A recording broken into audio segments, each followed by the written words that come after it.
मैं समझदा कि ये जिहड़ा बादल जिहड़ा सुखबीर सिंह बादल इग्नोर कर रहा है, टाल रहा है, ਇਹਦਾ ਇੱਕ ਨਿਸ਼ਾਨੀ ਹੈ ਕਿ ਇਹਦੇ 'ਚ ਅਣਖ ਨਹੀਂ ਹੈ। ਬਾਦਲ ਦੀ ਜਦੋਂ ਕਦੇ ਤੁਸੀਂ ਇੰਟਰਵਿਊ ਲਓਗੇ ਛੋਟੇ ਬਾਦਲ ਦੀ, ਵੱਡੇ ਬਾਦਲ ਦੀ ਤਾਂ ਗੱਲ ਛੱਡੋ, ਉਹ ਤਾਂ ਵਿਚਾਰਾ ਅਹਿਲ ਹੈ, ਮੰਜੇ ਤੇ ਪਿਆ, ਮੈਂ ਉਹਦੀ ਗੱਲ ਨਹੀਂ ਕਰਦਾ। ਉਹਦੀ ਬਜ਼ੁਰਗੀ ਹੀ ਇੰਨੀ ਲੰਬੀ ਹੋ ਗਈ, ਉਹਦੀ ਗੱਲ ਕਰਨੀ ਫਿਜ਼ੂਲ ਜੀ। ਵੈਸੇ ਤਾਂ ਉਹਨੂੰ ਵੀ ਜੇ ਤੁਸੀਂ ਪੁੱਛੋ ਕਿ ਮੂਲ ਮੰਤਰ ਦਾ ਪਾਠ ਸੁਣਾ ਦਿਓ ਸਾਨੂੰ, मेरी गल याद रखो, जो तुम कदे गए सुखबीर बादल को कि जी बादल साहब मूल मंत्र का पाठ सुना दो, मूल मंत्र का पाठ भी नहीं सुना सके।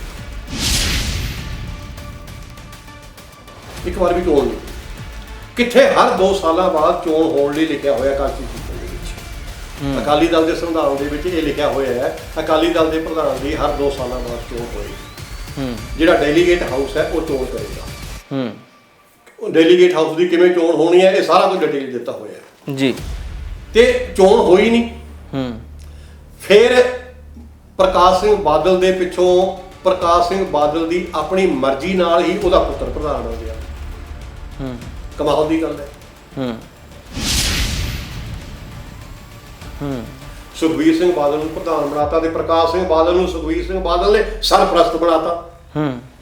कमाल दी गल है। ਉਹ ਯਾਰ ਤੁਹਾਡਾ ਹੀ ਪਰਿਵਾਰ ਅਕਾਲੀ ਦਲ ਦਾ ਸਭ ਕੁਝ ਹੋ ਗਿਆ। ਜਿਹੜੇ ਸਾਲਾਂ ਬੱਧੀ ਦਹਾਕਿਆਂ ਬੱਧੀ ਅਕਾਲੀ ਦਲ ਦੇ ਪਿੱਛੇ ਕੁਰਬਾਨੀਆਂ ਕਰਦੇ ਆ ਰਹੇ ਨੇ, ਕਿਸੇ ਨੂੰ ਮੌਕਾ ਤਾਂ ਦਿਓ। ਸੋ ਮੈਂ ਸਮਝਦਾ ਹਾਂ ਕਿ 1984 ਤੋਂ ਲੈ ਕੇ ਅੱਜ ਤੱਕ ਜੀ ਅਕਾਲੀ ਦਲ ਦੇ ਪ੍ਰਧਾਨ ਦੀ ਚੋਣ ਨਹੀਂ ਹੋਈ ਪ੍ਰੋਪਰ ਮਰਜ਼ਾਦਾ ਦੇ ਉਸ। ਪੰਜਾਬੀ ਵੋਟਰਾਂ ਨੇ ਬੁਰੀ ਤਰ੍ਹਾਂ ਪਛਾੜਤੀ ਹੈ, ਨਕਾਰਤੀ ਜੀ, ਬੁਰੀ ਤਰ੍ਹਾਂ ਬਿਲਕੁਲ ਇਹੀ ਜੀ ਬੁਰੀ ਤਰ੍ਹਾਂ ਨਕਾਰੀ ਹੈ ਕਿ ਇਹਨੂੰ ਆਪਣੇ ਆਪ ਚਾਹੀਦਾ ਸੀ ਸੁਖਬੀਰ ਸਿੰਘ ਬਾਦਲ ਨੂੰ ਸੁਖਬੀਰ ਸਿੰਘ ਬਾਦਲ ਦਾ ਨਾਂ ਤਾਂ ਲੈਣਾ ਕਿਉਂਕਿ ਪ੍ਰਧਾਨ ਹੈ। ਵੈਸੇ ਤਾਂ ਦੋ ਪਿਓ ਪੁੱਤਾਂ ਦੀ ਦੋਹਾਂ ਦੀ ਜ਼ਿੰਮੇਵਾਰੀ ਬਣਦੀ ਹੈ, ਪਰ ਪ੍ਰਧਾਨ ਦੀ ਪਹਿਲੀ ਜ਼ਿੰਮੇਵਾਰੀ ਹੈ ਕਿ ਜਦੋਂ 3 ਸੀਟਾਂ ਰਹਿ ਗਈਆਂ ਤੇ ਇਹਨੂੰ ਉਸੇ ਟਾਈਮ ਹੀ ਆਪਣੇ ਆਪ ਅਸਤੀਫਾ ਦੇਣ ਦੀ ਲੋੜ ਸੀ। ਉਹ ਉਸੇ ਟਾਈਮ ਹੀ ਕਿ ਵੀ ਮੈਂ ਹਾਰ ਗਿਆ, ਇਹ ਦੂਜੀ ਹਾਰ ਹੈ ਮੇਰੀ, ਇਹ ਬਹੁਤ ਬੁਰੀ ਹਾਰ ਹੈ, ਮੈਂ ਅਸਤੀਫਾ ਦਿੰਦਾ, ਆਪਣੇ ਅਕਾਲੀ ਦਲ ਨੂੰ ਭਾਈ ਤੁਸੀਂ ਸੰਭਾਲੋ, ਮੈਥੋਂ ਨਹੀਂ ਸੰਭਾਲਿਆ ਗਿਆ। ਸੋ ਭਾਈ ਇਹ 2022 ਦੀਆਂ ਚੋਣਾਂ ਨੇ ਬਾਦਲ ਪਰਿਵਾਰ ਵੱਲੋਂ ਥੋਪੀ ਹੋਈ ਲੀਡਰਸ਼ਿਪ ਦੇ ਪੈਰੋਂ ਮਿੱਟੀ ਕੱਢ ਦਿੱਤੀ ਹੈ। ਇਹਨੂੰ ਉਦੋਂ ਚਾਹੀਦਾ ਸੀ ਅਸਤੀਫਾ ਦੇਣਾ, ਨਹੀਂ ਦਿੱਤਾ। ਅਕਾਲੀ ਦਲ ਦੇ ਵਿੱਚ ਆਵਾਜ਼ਾਂ ਉੱਠਣ ਲੱਗ ਪਈਆਂ ਕਿ ਅਸਤੀਫਾ ਦੇਣਾ ਚਾਹੀਦਾ। ਜਿਵੇਂ ਤੁਸੀਂ ਪਹਿਲਾਂ ਗੱਲ ਕੀਤੀ ਹੈ, ਫੋਟੋ ਵੀ ਸੁਖਬੀਰ ਬਾਦਲ ਨੇ ਆਪਣੀ ਨਹੀਂ ਲਾਈ ਇਸ਼ਤਿਹਾਰ ਤੇ, ਲਾਉਣ ਨਹੀਂ ਦਿੱਤੀ। ਜਿਹੜੇ ਲੋਕਲ ਅਕਾਲੀ ਤੇ ਉਹਨਾਂ ਨੇ ਲਾਉਣ ਨਹੀਂ ਦਿੱਤੀ ਕਿ ਜੀ ਤੁਸੀਂ ਨਾ ਲਾਓ ਆਪਣੀ ਫੋਟੋ, ਠੀਕ ਹੈ ਨਾ, ਸ਼ਾਇਦ ਕਿਤੇ ਵੋਟਾਂ ਲੱਗ ਦੇ ਨਾਰਾਜ਼, ਬਸ ਬੰਦੀ ਸਿੰਘ ਹੀ ਕਰੀ ਚੱਲੋ। ਹਾਂ ਬੰਦੀ ਸਿੰਘ ਕਰੀ ਚੱਲੋ। ਪੰਜਾਬ ਲਈ ਅਕਾਲੀ ਦਲ ਦਾ ਜਿਉਂਦੇ ਰਹਿਣਾ ਕਿਉਂ ਜ਼ਰੂਰੀ ਹੈ ਜੀ? ਬਹੁਤ ਜ਼ਰੂਰੀ ਹੈ। ਪੰਜਾਬ ਲਈ ਨਹੀਂ, ਸਿੱਖ ਕੌਮ ਲਈ ਵੀ। ਪੰਜਾਬ ਦੀ ਪੋਲੀਟੀਕਲ ਗੱਲ ਕੌਣ ਕਰੇਗਾ? ਅਕਾਲੀ ਦਲ ਤੋਂ ਬਗੈਰ ਕੌਣ ਕਰੇਗਾ? ਇੰਡੀਅਨ ਨੈਸ਼ਨਲ ਕਾਂਗਰਸ ਦੀ ਕੋਈ ਗਰੰਟੀ ਨਹੀਂ ਪੰਜਾਬ ਦੀ ਗੱਲ ਕਰਨ ਵਾਲੀ, ਆਮ ਆਦਮੀ ਪਾਰਟੀ ਦੀ ਕੋਈ ਗਰੰਟੀ ਨਹੀਂ, ਕੋਈ ਜ਼ਿੰਮੇਵਾਰੀ ਨਹੀਂ ਕਿ ਜਨਤਾ ਪਾਰਟੀ ਦੀ ਜਿਹੜੀ ਬੀਜੇਪੀ ਹੈ ਇਹਦੀ ਕੋਈ ਜ਼ਿੰਮੇਵਾਰੀ ਨਹੀਂ, ਕੋਈ ਗਰੰਟੀ ਨਹੀਂ, ਕਿਉਂਕਿ ਇਹ ਪੰਜਾਬੀ ਪਾਰਟੀਆਂ ਨਹੀਂ ਹੈਗੀਆਂ। ਪੰਜਾਬ ਦੀ ਗੱਲ ਕਰਨ ਵਾਲਾ ਸਿਰਫ ਸ਼੍ਰੋਮਣੀ ਅਕਾਲੀ ਦਲ ਹੈ। ਪੰਜਾਬ ਦੇ ਲਈ ਲੜਨ ਵਾਲਾ ਸ਼੍ਰੋਮਣੀ ਅਕਾਲੀ ਦਲ ਹੈ। ਪੰਜਾਬ ਨੂੰ ਸੋਵਰਨ ਸਿੱਖਾਂ ਨੇ ਬਣਾਇਆ ਸੀ।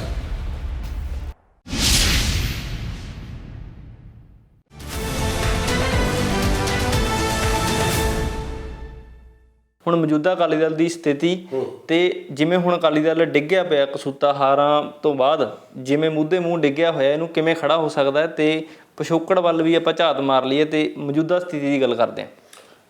ਮੌਜੂਦਾ ਸਥਿਤੀ ਬਾਰੇ ਵੀ ਗੱਲ ਕਰਨ ਤੋਂ ਪਹਿਲਾਂ ਮੈਂ ਇੱਕ ਗੱਲ ਪੁਰਾਣੇ ਅਕਾਲੀ ਦਲ ਦੀ ਫੇਰ ਦਾ ਛੋਟੀ ਜਿਹੀ ਗੱਲ, ਪੁਰਾਣੀ ਗੱਲ ਤਾਂ ਕਰਨੀ ਬਣਦੀ ਹੈ ਕਿਉਂਕਿ ਜਿਹੜੇ ਸਰ ਨੇ ਉਹ ਇਤਿਹਾਸ ਦੇ ਵਿਦਿਆਰਥੀ ਹੈ ਤੇ ਇਤਿਹਾਸ ਦੇ ਹਵਾਲੇ ਨਾਲ ਹੀ ਗੱਲ ਕਰਨਗੇ ਤਾਂ ਕਿ ਜਿਹੜਾ ਅਕਾਲੀ ਦਲ ਲਈ ਮੌਜੂਦਾ ਸਮੇਂ ਦੇ ਵਿੱਚ ਸਥਿਤੀ ਉਹ ਸਪਸ਼ਟ ਹੋ ਸਕੇ। ਹਾਂ, ਤਾਂ ਜੀ ਮੌਜੂਦਾ ਅਕਾਲੀ ਦਾ ਜਿਹੜਾ ਕ੍ਰਾਈਸਿਸ ਹੈ ਉਹਦੀ ਸਥਿਤੀ ਉਹਦੇ ਨਾਲ ਜ਼ਿਆਦਾ ਸਪਸ਼ਟ ਹੁੰਦੀ ਹੈ, ਉਹਨੂੰ ਰੌਸ਼ਨੀ ਮਿਲ ਜੂ ਜੀ। ਬਿਲਕੁਲ ਇੱਕ ਚੋਣਾਂ ਦੇ ਵਿੱਚ ਮੈਂ ਤੁਹਾਨੂੰ ਸ਼ਾਇਦ ਪਹਿਲਾਂ ਵੀ ਗੱਲ ਦੱਸਿਆ ਸੀ, ਆਪਾਂ ਜਦੋਂ ਬੈਠੇ ਸੀ, ਸੁੰਦਰ ਸਿੰਘ ਮਜੀਠੀਆ ਦੇ ਨਾਲ ਬੜਾ ਤਕੜਾ ਮੁਕਾਬਲਾ ਸੀ ਜੀ ਅਕਾਲੀ ਦਲ ਦੇ ਕੈਂਡੀਡੇਟ ਦਾ।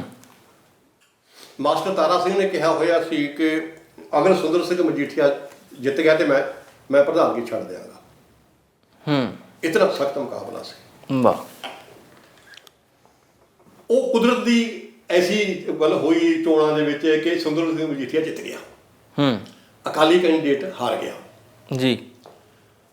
ਉਸ ਇੱਕ ਕੈਂਡੀਡੇਟ ਦੇ ਹਾਰਨ ਤੇ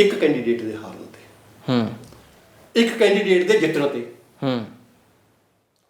ਮਾਸਟਰ ਤਾਰਾ ਸਿੰਘ ਤੇ ਜਿੰਨਾ ਉਹਨਾਂ ਦਾ ਨਾਲ ਦਾ ਦੋਸਤ ਮਿੱਤਰ ਸਨ, ਜਿਹੜੇ ਹੋਰ ਅਹੁਦੇਦਾਰ ਸਨ, ਇੰਨਾ ਅਫਸੋਸ ਹੋਇਆ ਕਿ ਨਾ ਉਹਨਾਂ ਨੇ ਉਸ ਨਾਲ ਰੋਟੀ ਖਾਧੀ, ਨਾ ਉਹਨਾਂ ਨੇ ਰਾਤ ਨੂੰ ਰੋਟੀ ਖਾਧੀ। ਉਹ ਟਾਈਮ ਤੋਂ ਪਹਿਲਾਂ ਹੀ ਬੱਤੀਆਂ ਬੁਝਾ ਕੇ, ਜਿੱਥੇ ਅਕਾਲੀ ਆਫਿਸ ਸੀ ਉੱਥੇ ਸੌਣ ਦਾ ਇੱਕ ਹਾਲ ਸੀ, ਸਾਰੇ ਇਕੱਠੇ ਅਹੀਂ ਸੌ ਜਾਂਦੇ ਸੀ ਉੱਥੇ। ਉਹ ਅਹੀਂ ਸੌ ਪੈ ਗਏ ਉਹ ਬਿਨਾਂ ਕੁਛ ਖਾਧੇ ਪੀਤੇ। ਇਤਨਾ ਅਫਸੋਸ ਸੀ ਕਿ ਵੀ ਇਹਦਾ ਆਪਣੀ ਜ਼ਿੰਦਗੀ ਤੇ ਮੌਤ ਦਾ ਸਵਾਲ ਸੀ। ਆਪਾਂ ਨਾਲ ਚੈਲੰਜ ਕੀਤਾ ਹੋਇਆ ਸੀ, ਅਗਰ ਮਜੀਠੀਆ ਜਿੱਤ ਗਿਆ ਤੇ ਮੈਂ ਛੱਡ ਦੂੰਗਾ ਸਭ ਕੁਛ। ਉਹ ਜਿੱਤ ਗਿਆ। ਹੁਣ ਉਹ ਸੋਚ ਰਹੇ ਸੀ ਹੁਣ ਅਸਤੀਫਾ ਕੱਲ ਨੂੰ ਦਈਏ, ਪਰਸੋਂ ਨੂੰ ਦਈਏ, ਅੱਜ ਦਈਏ, ਕੀ ਕਰੀਏ। ਮਤਲਬ ਇਹਦੇ ਵਿੱਚ ਉਲਝੇ ਹੋਏ ਸੀ ਜੀ। ਉਹ ਮਾਸਟਰ ਤਾਰਾ ਸਿੰਘ ਦਾ ਛੋਟਾ ਭਾਈ ਉੱਥੇ ਚਲਿਆ ਗਿਆ, ਪ੍ਰਿੰਸੀਪਲ ਨਿਰੰਜਨ ਸਿੰਘ। ਉਹ ਨਿਰੰਜਨ ਸਿੰਘ ਨੇ ਦੇਖਿਆ ਅਜੇ ਤਾਂ ਇੰਨਾ ਟਾਈਮ ਪਿਆ, ਲੋਕ ਮਤਲਬ ਸੌਣ ਦਾ ਟਾਈਮ ਹੀ ਨਹੀਂ ਹੈਗਾ, ਨਾ ਤੁਹਾਡੇ ਕੋਲੇ ਕੋਈ ਚਹਿਲ ਪਹਿਲ ਹੈ, ਨਾ ਤੁਸੀਂ ਤਾਂ ਸਾਰੇ ਸੁੱਤੇ ਪਏ ਹੋ ਤੇ ਲਾਈਟਾਂ ਥੋੜ੍ਹੀਆਂ ਬੁਝੀਆਂ ਪਈਆਂ ਨੇ, ਕੋਈ ਲਾਈਟ ਨਹੀਂ ਜਗੀ ਹੋਈ ਹੈ ਇੱਥੇ ਜੀ। ਕਾਰਨ ਕੀ ਹੈ? ਕਾਰਨ ਇਹ ਹੈ ਜੀ, ਸਾਡਾ ਕੋਈ ਵੀ ਬੰਦਾ ਇੰਨਾ ਬੇਦਿਲ ਹੋ ਗਿਆ ਸੁੰਦਰ ਸਿੰਘ ਮਜੀਠੀਆ ਦੇ ਜਿੱਤੇ ਤੋਂ ਕਿ ਅਸੀਂ ਤੁਰਨ ਫਿਰਨ ਜੋਗੇ ਨਹੀਂ ਰਹੇ। ਇਸ ਹੱਦ ਤੱਕ ਇੱਕੋ ਸੀਟ ਦੇ ਰਿਜ਼ਲਟ ਨੂੰ ਇਸ ਹੱਦ ਤੱਕ ਮਨ ਤੇ ਲਾ ਲਿਆ ਸੀ ਮਾਸਟਰ ਤਾਰਾ ਸਿੰਘ ਨੇ। ਉਹ ਭਾਈ, ਜੇ ਅਣਖ ਦੀ ਗੱਲ ਕਰਨੀ ਹੈ ਤੁਸੀਂ, ਅਣਖ ਦੀ ਗੱਲ, ਮੁੱਛ ਦਾ ਤਾਂ ਇੱਕੋ ਹੀ ਵਾਲ ਤੁਹਾਡੀ ਅਣਖ ਦਾ ਪ੍ਰਤੀਕ ਹੁੰਦਾ ਹੈ। ਸਾਰੀ ਮੁੱਛ ਅਣਖ ਦਾ ਪ੍ਰਤੀਕ ਨਹੀਂ। ਅਣਖੀ ਬੰਦੇ ਨੂੰ ਮੁੱਛ ਦਾ ਜਿਹੜਾ ਇੱਕੋ ਵਾਲ ਹੁੰਦਾ ਹੈ, ਉਹੀ ਉਹਦੀ ਅਣਖ ਦਾ ਪ੍ਰਤੀਕ ਹੁੰਦਾ ਹੈ। ਕਹਿੰਦੇ ਹੁੰਦੇ ਆ ਨਾ ਕਿ ਮੈਂ ਤੈਨੂੰ ਮੁੱਛ ਦਾ ਵਾਲ ਦੇ ਦੇਣਾ ਇੱਕ ਜ਼ਮਾਨਤ ਵਜੋਂ, ਮੇਰੀ ਗਰੰਟੀ ਮੰਨ, ਮੈਂ ਤੇਰੇ ਕੋਲ ਪੈਸੇ ਉਧਾਰੇ ਲੈ ਰਿਹਾ, ਤੂੰ ਆਪਦਾ ਮੇਰੇ ਮੁੱਛ ਦਾ ਵਾਲ ਰੱਖ, ਇਹ ਗਰੰਟੀ ਹੈ ਤੈਨੂੰ, ਜਿੱਦੇ ਮੈਂ ਪੈਸੇ ਦੇ ਗਿਆ ਤੈਨੂੰ ਮੈਂ ਮੁੱਛ ਦਾ ਵਾਲ ਵਾਪਸ ਲੈ ਲਾਂਗਾ। ਇਹ ਅਣਖ ਦੀ ਪ੍ਰਤੀਕ ਸੀ। ਅਣਖ ਦੀ ਪ੍ਰਤੀਕ ਲਈ ਤਾਂ ਭਾਵੇਂ ਤੁਸੀਂ ਇੱਕ ਸੀਟ ਤੋਂ ਹਾਰਦੇ ਹੋ, ਉਹ ਤੁਹਾਡੀ ਅਣਖ ਨੂੰ ਚੈਲੰਜ ਕਰਨ ਵਾਸਤੇ ਹੁੰਦੀ ਹੈ। ਮਾਸਟਰ ਤਾਰਾ ਸਿੰਘ ਨੇ ਇੱਕੋ ਸੀਟ ਦੀ ਹਾਰ ਤੋਂ ਇਸ ਹੱਦ ਤੱਕ ਆਪਣੇ ਆਪ ਨੂੰ ਡਿਸਹਾਰਟਡ ਹੋਇਆ ਸਮਝਿਆ ਸੀ ਕਿ ਉਹ ਅਸਤੀਫਾ ਦੇਣ ਨੂੰ ਤਿਆਰ ਹੋ ਗਿਆ ਸੀ। ਤੁਸੀਂ ਵਰਤਮਾਨ ਅਕਾਲੀ ਦਲ ਦੀ ਗੱਲ ਕੀਤੀ ਹੈ, ਉਹ ਵਰਤਮਾਨ ਅਕਾਲੀ ਦਲ ਤਾਂ ਯਾਰ 117 ਦੇ ਵਿੱਚੋਂ ਸਾਰੀਆਂ ਹੀ ਸੀਟਾਂ ਹਾਰ ਗਿਆ, ਸਿਰਫ 3 ਸੀਟਾਂ ਤੇ ਜਿੱਤੇ ਆ। ਉਹ ਵੀ ਜਿੱਤ ਨਹੀਂ ਹੈਗੀ ਕੋਈ।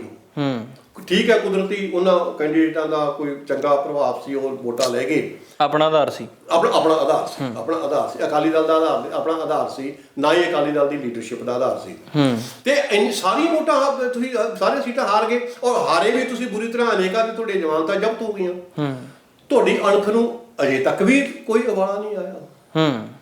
ਤੁਹਾਡੀ ਅਣਖ ਨੇ ਅਜੇ ਤੱਕ ਵੀ ਕੁਛ ਨਹੀਂ ਸੋਚਿਆ। ਮਾਸਟਰ ਤਾਰਾ ਸਿੰਘ ਨੇ ਇੱਕੋ ਸੀਟ ਦੀ ਹਾਰ ਨਾਲ ਸਾਰਾ ਕੁਝ ਦਿਲ ਹੀ ਛੱਡਤਾ ਸੀ ਵੀ ਹੁਣ ਤਾਂ ਮੈਂ ਕੰਮ ਕਰਨ ਜੋਗਾ ਰਹੀ ਨਹੀਂ, ਕੋਈ ਵੀ ਨਹੀਂ ਕੰਮ। ਨਾ ਉਹਨੇ ਰੋਟੀ ਖਾਧੀ, ਨਾ ਉਹਨੇ ਬੱਤੀ ਜਗਾਈ ਆਪਦੇ ਕਮਰੇ ਦੀ, ਤੇ ਉਹ ਐਂ ਪੈ ਗਈ, ਉਹ ਹਨੇਰੇ 'ਚ ਪੈ ਗਈ। ਸੋ ਇਹ ਫਰਕ ਹੈ ਭਾਈ ਇੱਕ ਅਣਖੀਲੀ ਲੀਡਰਸ਼ਿਪ ਦਾ। ਤੁਹਾਡੇ 'ਚ ਅਣਖ ਨਹੀਂ ਹੈ, ਭਾਵੇਂ ਤੁਸੀਂ ਮੂਧੇ ਮੂੰਹ ਤੁਹਾਡਾ ਕੋਈ ਦੁਸ਼ਮਣ ਮਿੱਟੀ 'ਚ ਤੁਹਾਡਾ ਮੂੰਹ ਰਗੜੀ ਜਾਵੇ, ਭਾਵੇਂ ਤੁਹਾਡਾ ਬੁਰਾ ਹਾਲ ਕਰ ਦੇਵੇ, ਤੁਹਾਡੀ ਅਣਖ ਤਾਂ ਵੀ ਨਹੀਂ ਜਾਂਦੀ। ਹੁਣ ਮੌਜੂਦਾ ਲੀਡਰਸ਼ਿਪ ਸੁਖਬੀਰ ਸਿੰਘ ਬਾਦਲ ਨੇ ਪਿਛਲੇ ਦਿਨਾਂ ਦੇ ਵਿੱਚ ਪਹਿਲਾਂ ਇੱਕ ਝੁੰਦਾ ਕਮੇਟੀ ਬਣਾਈ ਹੈ। ਝੁੰਦਾ ਕਮੇਟੀ ਨੇ ਸਾਰੇ 100 ਹਲਕਿਆਂ ਦੇ ਵਿੱਚ ਜਾ ਕੇ ਦੇਖਿਆ ਵੀ ਹਾਰ ਦੇ ਕਾਰਨ ਕੀ ਨੇ, ਹਾਰ ਦੇ ਕਾਰਨ ਇਕੱਠੇ ਕਰਕੇ ਉਹਨਾਂ ਨੇ ਸਮੀਖਿਆ ਕਮੇਟੀ ਕੋਲ ਸੌਂਪਣੇ ਸੀ। ਉਹਦੇ ਤੇ ਆਪਾਂ ਗੱਲ ਕਰਾਂਗੇ। ਸਮੀਖਿਆ ਕਮੇਟੀ ਕੋਲ ਸੌਂਪਣੇ ਸੀਗੇ, ਪਰ ਉਹ ਤੋਂ ਪਹਿਲਾਂ ਹੀ ਕੋਰ ਕਮੇਟੀ ਕੋਲ ਚਲਾ ਜਾਂਦਾ ਤੇ ਸੁਖਬੀਰ ਸਿੰਘ ਬਾਦਲ ਉਹ ਕੋਰ ਕਮੇਟੀ ਦੇ ਵਿੱਚ ਉਹਨੂੰ ਬਾਚਦੇ ਆ ਤੇ ਉਹ ਤੋਂ ਬਾਅਦ ਕਹਿੰਦੇ ਵੀ ਪੂਰਾ ਜਥੇਬੰਦਕ ਢਾਂਚਾ ਭੰਗ ਕਰਤਾ। ਬਿਲਕੁਲ ਠੀਕ ਹੈ ਤੁਹਾਡੀ ਗੱਲ। 2022 ਦੀ ਹਾਰ ਕੋਈ ਪਹਿਲੀ ਹਾਰ ਨਹੀਂ ਸੀ, ਇਹ ਦੂਜੀ ਹਾਰ ਸੀ। ਪਹਿਲੀ ਹਾਰ ਸੀ 2017 ਦੀ, ਉਹ ਵੀ ਬੁਰੀ ਹਾਰ ਸੀ। ਹਾਰ ਤੋਂ ਬਾਅਦ ਅਸਤੀਫਾ ਦੇਣਾ ਮੁੱਢਲਾ ਫਰਜ਼ ਬਣਦਾ ਪ੍ਰਧਾਨ ਦਾ। ਹਾਂ, ਲੀਡਰਸ਼ਿਪ ਦਾ ਇਹ ਪਹਿਲਾ ਫਰਜ਼ ਹੁੰਦਾ ਹੈ। ਹਾਰ ਦੀ ਜ਼ਿੰਮੇਵਾਰੀ ਲੈਂਦੇ। ਜਦੋਂ ਤੁਹਾਡੀ ਪਾਰਟੀ ਹਾਰਦੀ ਹੈ, ਹਾਰ ਦਾ ਮਤਲਬ ਹੈ ਤੁਸੀਂ ਜੇ ਸਰਕਾਰ ਨਹੀਂ ਬਣਾ ਸਕੇ। ਹਾਂ ਬਿਲਕੁਲ, ਇਹ ਤੁਹਾਡੀ ਹਾਰ ਹੈ, ਕਿਉਂਕਿ ਪਹਿਲਾਂ ਤੁਹਾਡੀ ਸਰਕਾਰ ਰਹੀ ਹੈ, 10 ਸਾਲ ਤੁਹਾਡੀ ਸਰਕਾਰ ਰਹੀ ਹੈ, ਕਈ ਅਨੇਕਾਂ ਸਾਲਾਂ ਤੋਂ ਤੁਸੀਂ ਸਰਕਾਰਾਂ ਬਣਾਉਂਦੇ ਆ ਰਹੇ ਹੋ। ਜਦੋਂ ਤੁਹਾਡੀ ਪਾਰਟੀ ਸਰਕਾਰ ਬਣਾਉਣ ਦੇ ਸਮਰੱਥ ਨਹੀਂ ਹੋਈ, ਤੁਹਾਡੀ ਹਾਰ ਹੈ। ਲੇਕਿਨ 2017 ਦੇ ਵਿੱਚ ਤਾਂ ਬਹੁਤ ਬੁਰੀ ਹਾਰ ਸੀ। ਤੁਸੀਂ ਆਪੋਜੀਸ਼ਨ ਪਾਰਟੀ ਦਾ ਦਰਜਾ ਵੀ ਨਹੀਂ ਪ੍ਰਾਪਤ ਕਰ ਸਕਦੇ ਸੀ, ਇਤਨੀ ਘੱਟ ਗਿਣਤੀ ਸੀ। ਉਸੇ ਹਾਰ ਦੇ ਸਮੇਂ ਸਾਡੀ ਲੀਡਰਸ਼ਿਪ ਨੂੰ, ਬਾਦਲ ਲੀਡਰਸ਼ਿਪ ਨੂੰ ਮਤਲਬ ਅਸਤੀਫਾ ਦੇਣ ਦੀ ਲੋੜ ਸੀ। ਉਸ ਤੋਂ ਬਾਅਦ 19 ਚ ਵੀ ਹੋਈ ਹੈ ਜੀ ਲੋਕ ਸਭਾ ਚ।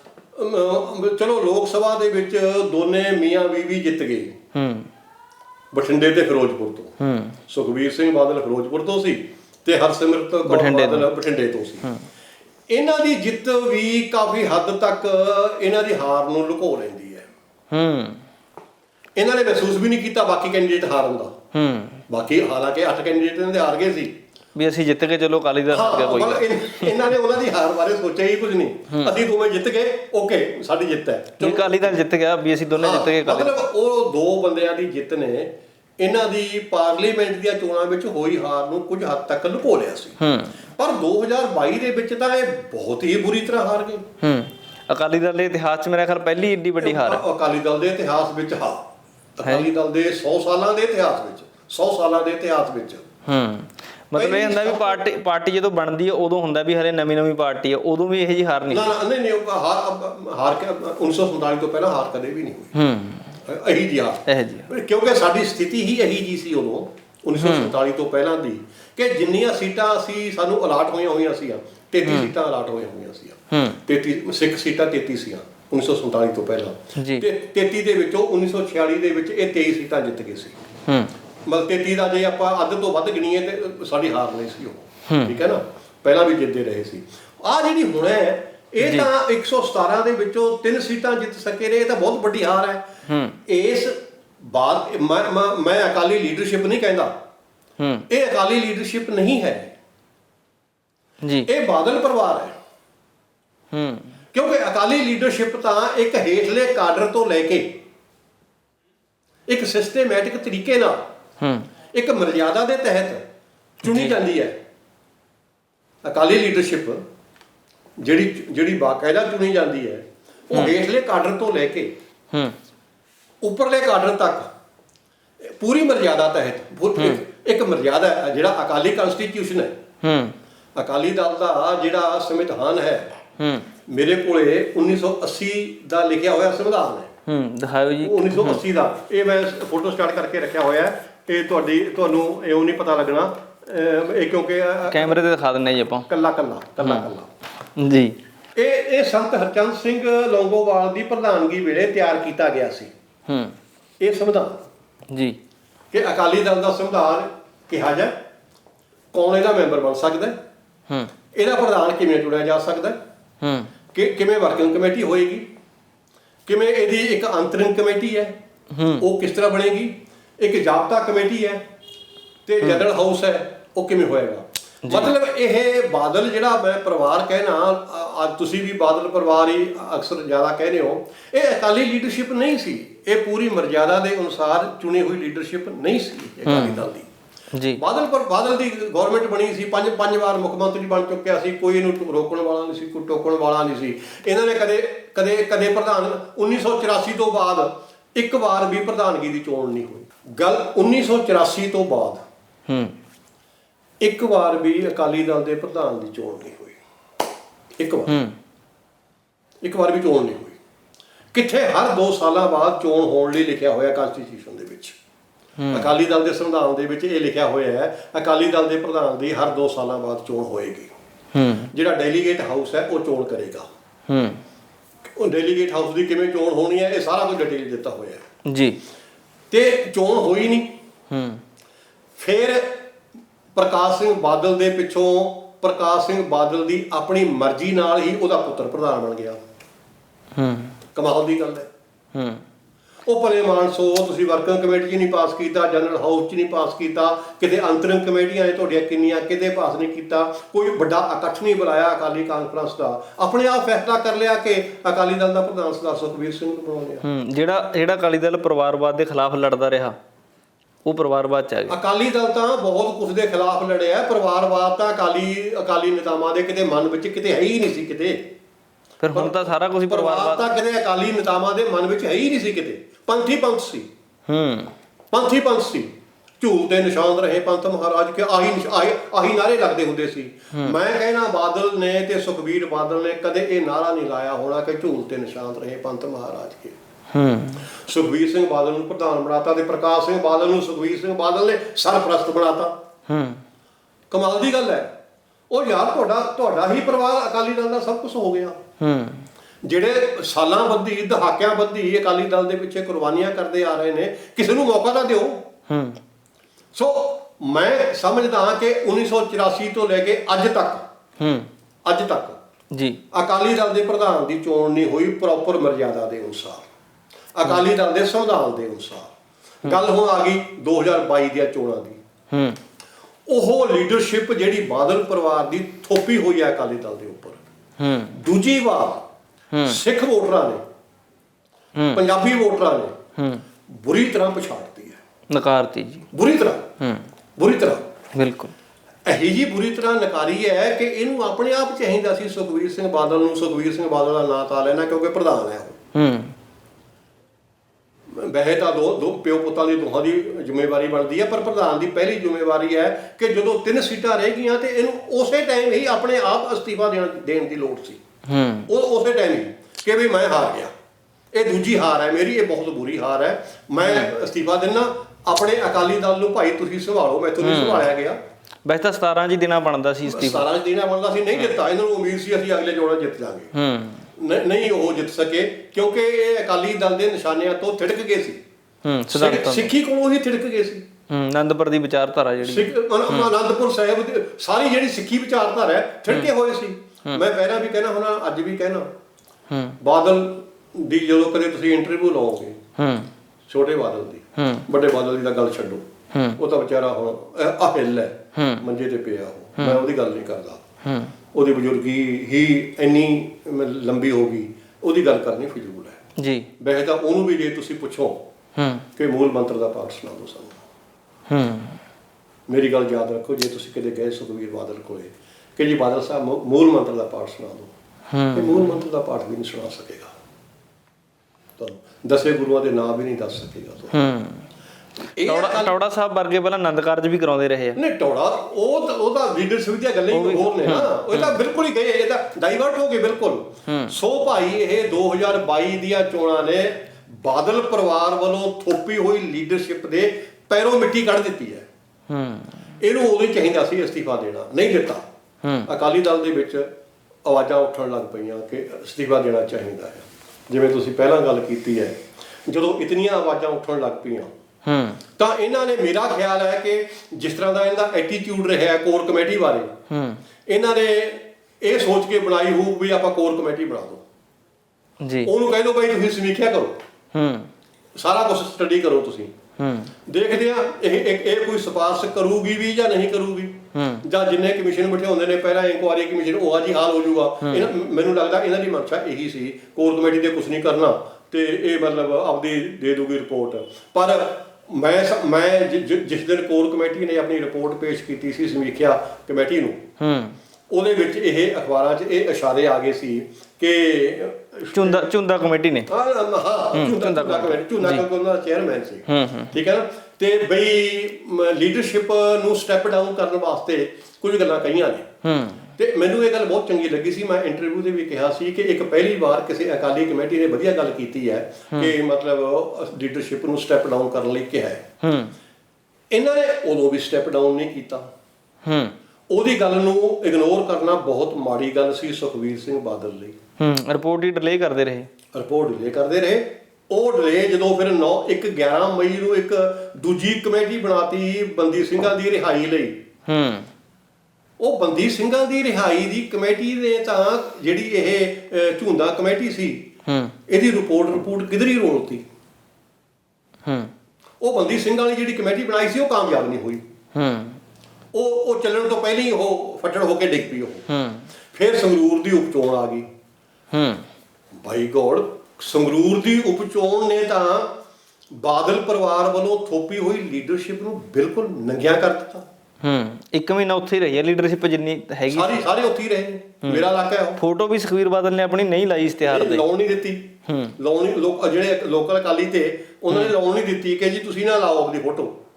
ਠੀਕ ਹੈ ਨਾ, ਸ਼ਾਇਦ ਕਿਤੇ ਵੋਟਾਂ ਲੱਗ ਦੇ ਨਾਰਾਜ਼, ਬਸ ਬੰਦੀ ਸਿੰਘ ਹੀ ਕਰੀ ਚੱਲੋ। ਹਾਂ ਬੰਦੀ ਸਿੰਘ ਕਰੀ ਚੱਲੋ। ਸੋ ਭਾਈ ਇਹ ਇੰਤਹਾ ਸੀ ਇੱਕ ਅਸਲੀਅਤ ਨੂੰ ਇਗਨੋਰ ਕਰਨ ਦੀ। ਬੁਰੀ ਤਰ੍ਹਾਂ ਹਾਰ ਗਏ ਉੱਥੋਂ। ਸੋ ਅਜੇ ਤੱਕ ਵੀ ਸੁਖਬੀਰ ਸਿੰਘ ਬਾਦਲ ਦੀ ਅਕਾਲੀ ਕਰੈਕਟਰ ਨੇ ਅਣਖ ਨਹੀਂ ਕਬੂਲ ਕੀਤੀ, ਅਣਖ ਦਿਖਾਈ ਨਹੀਂ ਆਪਣੀ। ਮੈਂ ਸਮਝਦਾ ਕਿ ਇਹ ਜਿਹੜਾ ਸੁਖਬੀਰ ਸਿੰਘ ਬਾਦਲ ਇਗਨੋਰ ਕਰ ਰਿਹਾ ਹੈ, ਟਾਲ ਰਿਹਾ ਹੈ, ਇਹਦਾ ਇੱਕ ਨਿਸ਼ਾਨੀ ਹੈ ਕਿ ਇਹਦੇ 'ਚ ਅਣਖ ਨਹੀਂ ਹੈ। ਜੇ ਅਣਖ ਹੁੰਦੀ 2022 ਦੀਆਂ ਚੋਣਾਂ ਤੋਂ ਤੁਰੰਤ ਬਾਅਦ ਅਸਤੀਫਾ ਦੇ ਦਿੰਦਾ। ਜੇ ਮਾੜੀ ਮੋਟੀ ਵੀ ਅਣਖ ਬਚੀ ਸੀ, ਤੀਜਾ ਚੌਥਾ ਹਿੱਸਾ, ਫਿਰ ਜਿਹੜੀ ਸੰਗਰੂਰ ਦੀ ਉਪਚੋਣ ਸੀ, ਉਹ ਉਪਚੋਣ ਤੋਂ ਬਾਅਦ ਤਾਂ ਇਹਨੂੰ ਆਪਣੇ ਆਪ ਅਸਤੀਫਾ ਦੇਣਾ ਚਾਹੀਦਾ ਸੀ। ਉਹ ਉਸ ਤੋਂ ਪਿੱਛੋਂ ਸਭ ਤੋਂ ਵੱਡੀ ਮੂਰਖਤਾ ਜੋ ਕੀਤੀ ਸੁਖਬੀਰ ਸਿੰਘ ਬਾਦਲ ਨੇ, ਅਕਾਲੀ ਦਲ ਨੂੰ ਭੰਗ ਕਰ ਦਿੱਤਾ। ਜਥੇਬੰਦਕ ਉਹ ਭਲੇ ਮਾਨਸੋ ਅਕਾਲੀ ਦਲ ਨੇ ਪ੍ਰਧਾਨ ਬਣਾਇਆ ਹੈ। ਪ੍ਰਧਾਨ ਜਨਰਲ ਡੈਲੀਗੇਟ ਹਾਊਸ ਦਾ ਚੁਣਿਆ ਹੁੰਦਾ ਹੈ ਜੀ। ਇਹਦਾ ਮਤਲਬ ਅਕਾਲੀ ਦਲ ਦੇ ਵਿੱਚ ਜਿਹੜੀ ਆਲ ਪਾਵਰਫੁਲ ਜਿਹੜੀ ਕਮੇਟੀ ਆ ਉਹ ਡੈਲੀਗੇਟ ਹਾਊਸ ਹੈ। ਉਹਨੂੰ ਜਨਰਲ ਹਾਊਸ ਕਹਿ ਦਿੰਦੇ ਆਪਾਂ, ਜਨਰਲ ਬਾਡੀ ਕਹਿ ਦਿੰਦੇ ਆ। ਉਹ ਪ੍ਰਧਾਨਗੀ ਦੀ ਚੋਣ ਕਰਦਾ ਹੈ। ਅਕਾਲੀ ਦਲ ਦੇ ਪ੍ਰਧਾਨ ਨੂੰ ਉਹ ਚੁਣਦਾ ਹੈ। ਅਕਾਲੀ ਦਲ ਦੇ ਪ੍ਰਧਾਨ ਨੇ ਤਾਂ ਉਹਨੂੰ ਵੀ ਖਤਮ ਕਰਤਾ। ਅਕਾਲੀ ਦਲ ਭੰਗ, ਸਮਝੋ ਸਾਰੀਆਂ ਕਮੇਟੀਆਂ ਭੰਗ। ਵਰਕਿੰਗ ਕਮੇਟੀ ਅਕਾਲੀ ਦਲ ਦੇ ਪ੍ਰਧਾਨ ਦੀ ਕੈਬਨਿਟ ਹੁੰਦੀ ਹੈ। ਜਿਵੇਂ ਇੱਕ ਸੀਐਮ ਦੀ ਕੈਬਨਿਟ ਹੁੰਦੀ ਹੈ ਜਾਂ ਪੀਐਮ ਦੀ ਕੈਬਨਿਟ ਹੁੰਦੀ ਹੈ, ਉਹਨੇ ਪੀਐਮ ਨੇ ਜਾਂ ਸੀਐਮ ਨੇ ਜੋ ਵੀ ਫੈਸਲਾ ਲੈਣਾ ਹੁੰਦਾ ਹੈ ਪਹਿਲਾਂ ਆਪਦੀ ਕੈਬਨਿਟ ਫੈਸਲਾ ਲੈਂਦਾ ਹੈ। ਜਦੋਂ ਕੋਰ ਕਮੇਟੀ 'ਚ ਮਤਲਬ ਆਵਾਜ਼ਾਂ ਉੱਠਣ ਲੱਗ ਗਈਆਂ ਵੀ ਹੁਣ ਪ੍ਰਧਾਨ ਤਾਰੋ, ਅੰਦਰ ਖੂਫੀਆ ਜਾਂਚ ਗੱਲ ਆ ਗਈ ਇਹਨਾਂ ਕੋਲ, ਉਦੋਂ ਉਹਨਾਂ ਨੇ ਸਾਰਾ ਜਥੇਬੰਦਕ ਢਾਂਚਾ ਹੀ ਭੰਗ ਕਰਤਾ। ਮਤਲਬ ਸਾਰੀ ਗੱਲ ਨੂੰ ਖਤਮ ਕਰਨ ਲਈ ਜਥੇਬੰਦਕ ਢਾਂਚਾ ਹੀ ਖਤਮ ਕਰ ਦਿੱਤਾ, ਜਿਹੜਾ ਕਿ ਗੈਰ ਸੰਵਿਧਾਨਕ ਹੈ, ਅਣ-ਇਖਲਾਕੀ ਹੈ ਜੀ। ਕਿਸੇ ਵੀ ਤਰੀਕੇ ਨਾਲ ਅਕਾਲੀ ਦਲ ਦੇ ਪ੍ਰਧਾਨ ਦੇ ਉਹ ਕਾਰਵਾਈ ਦੇ ਯੋਗ ਨਹੀਂ ਹੈਗਾ। ਸਾਰਾ ਕੁਝ ਗਲਤ ਹੈ। ਸੋ ਇਹ ਬਹੁਤ ਗਲਤ ਕੰਮ ਕੀਤਾ ਹੋਇਆ।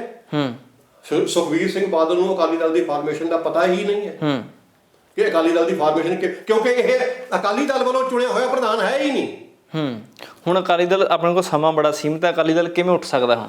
ਦੇਖੋ ਜੀ, ਐਸ ਲੀਡਰਸ਼ਿਪ ਜਦ ਤੱਕ ਇਹ ਸਟੈਪ ਡਾਊਨ ਨਹੀਂ ਕਰਦੀ, ਜਦ ਤੱਕ ਬਾਦਲ ਪਰਿਵਾਰ ਅਕਾਲੀ ਦਲ ਤੋਂ ਬਾਹਰ ਨਹੀਂ ਹੁੰਦਾ, ਅਕਾਲੀ ਦਲ ਦੀ ਪ੍ਰੋਪਰ ਫਾਰਮੇਸ਼ਨ ਨਹੀਂ ਹੁੰਦੀ। ਪ੍ਰੋਪਰ ਫਾਰਮੇਸ਼ਨ ਮੈਂ ਛੇਤੀ ਤੁਹਾਨੂੰ ਦੱਸਦਾ। ਪਹਿਲਾਂ ਭਰਤੀ ਕਰਨੀ ਪਊ ਅਕਾਲੀ ਦਲ ਦੀ।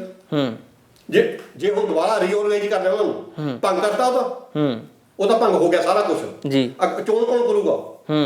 ਚੋਣ ਹੁਣ ਪਾਰਟੀ ਕਰੂਗੀ ਨਾ ਜੀ। ਪਾਰਟੀ ਕਿਵੇਂ ਬਣੂਗੀ? ਅਕਾਲੀ ਦਲ ਦੇ ਸੰਵਿਧਾਨ ਦੇ ਵਿੱਚ ਲਿਖਿਆ ਹੋਇਆ ਹੈ ਪਹਿਲਾਂ ਅਕਾਲੀ ਦਲ ਦੀ ਭਰਤੀ ਹੋਏਗੀ, ਉਸ ਭਰਤੀ ਦੇ ਵਿੱਚ ਉਹ ਡੈਲੀਗੇਟ ਬਣਨਗੇ, ਉਹ ਡੈਲੀਗੇਟ ਪ੍ਰਧਾਨ ਦੀ ਚੋਣ ਕਰਨਗੇ, ਫਿਰ ਪ੍ਰਧਾਨ ਵਰਕਿੰਗ ਕਮੇਟੀ ਦੀ ਚੋਣ ਕਰੇਗਾ, ਤਾਂ ਕਿਤੇ ਜਾ ਕੇ ਅਕਾਲੀ ਦਲ ਉਸ ਸਥਿਤੀ ਵਿੱਚ ਆਏਗਾ ਜਿਹੜੀ ਸਥਿਤੀ ਵਿੱਚ ਆ ਭੰਗ ਹੋਣ ਤੋਂ ਪਹਿਲਾਂ ਸੀ।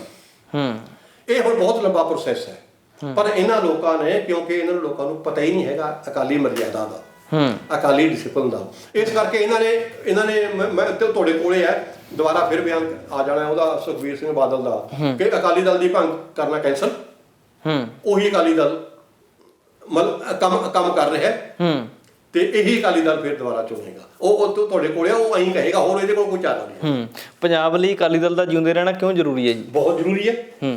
ਪੰਜਾਬ ਲਈ ਨਹੀਂ, ਸਿੱਖ ਕੌਮ ਲਈ ਵੀ। ਪੰਜਾਬ ਦੀ ਪੋਲੀਟੀਕਲ ਗੱਲ ਕੌਣ ਕਰੇਗਾ? ਅਕਾਲੀ ਦਲ ਤੋਂ ਬਗੈਰ ਕੌਣ ਕਰੇਗਾ?